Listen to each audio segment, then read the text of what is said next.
Doctor BR Ambedkar Konaseema జిల్లా రామచంద్రాపురం బొచ్చిరాజు కళ్యాణ వేదిక హాల్లో మంత్రి వాసంశెట్టి సుభాష్ విలేకరుల సమావేశం ఏర్పాటు చేశారు. ఈ సమావేశంలో ఆయన మాట్లాడుతూ గత కొద్ది రోజుల క్రితం తనపై వచ్చిన ఆరోపణలు అవాస్తవమని, వాస్తవాలను తెలుసుకుని నిజాన్ని నిర్భయంగా తెలియజేయండి అని వాసంశెట్టి సుభాష్ అన్నారు. సాక్షి దినపత్రికలో వచ్చిన ఆరోపణలు తనకు ఎలాంటి సంబంధం లేదని, తప్పు చేసిన వారు ఎవరైనా ఎంతటి వారైనా శిక్ష తప్పదు అని, అంతే తప్ప తనకు ప్రమేయం లేని విషయాలు తనపై ఆమోదించడం సరికాదు అని కార్మిక శాఖ మంత్రి వాసంశెట్టి సుభాష్ మండిపడ్డారు.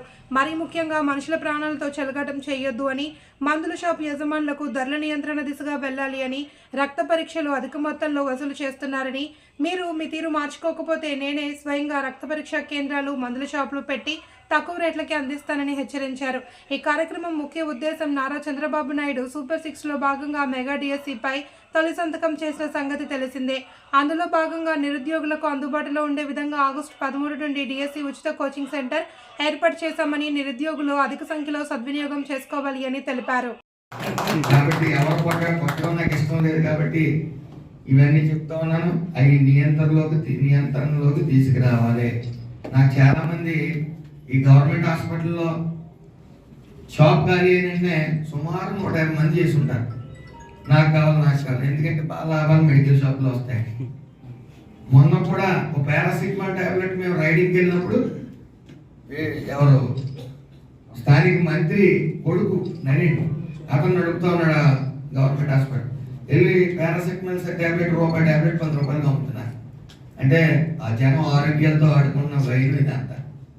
కాబట్టి దాన్ని మళ్ళీ ఎవరికి ఇచ్చినా కూడా వేరేగా ఉంటుందని నేనే ఎంప్లాయీస్ని పెట్టి అక్కడ మందులు ఏర్పాటు చేయడం జరుగుతుంది. ఎప్పుడైనా సరే మీరు కూడా అలా డ్రెస్ చూడకూడదు. అక్కడ రేట్లు ఎక్కువ ఉంటే అక్కడ నేను లేని ఇబ్బంది ఏం లేదు.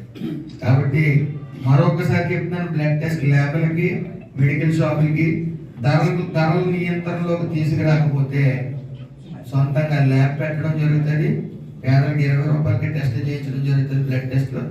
అదేవిధంగా మెడికల్ షాపులు కూడా నిస్సందేహంగా బయట కంపెనీలతో మాట్లాడడం, ఎందుకంటే కంపెనీలు ఫ్యాక్టరీలు అన్నీ నా కిందకు వస్తాయి కాబట్టి డైరెక్ట్గా వాళ్ళతోనే మాట్లాడి జిల్లా నలుమూలలోనే కూడా మెడికల్ షాపులు పెట్టడం జరుగుతుంది. అందులో సందేహం లేదు.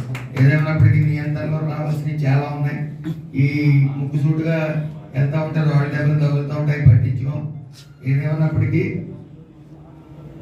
రానున్న నెల రోజుల్లోంచి కొన్ని వివాదాస్పదమైన నిర్ణయాలు తీసుకోవడం జరుగుతుంది పేదల సంక్షేమం కోసమే.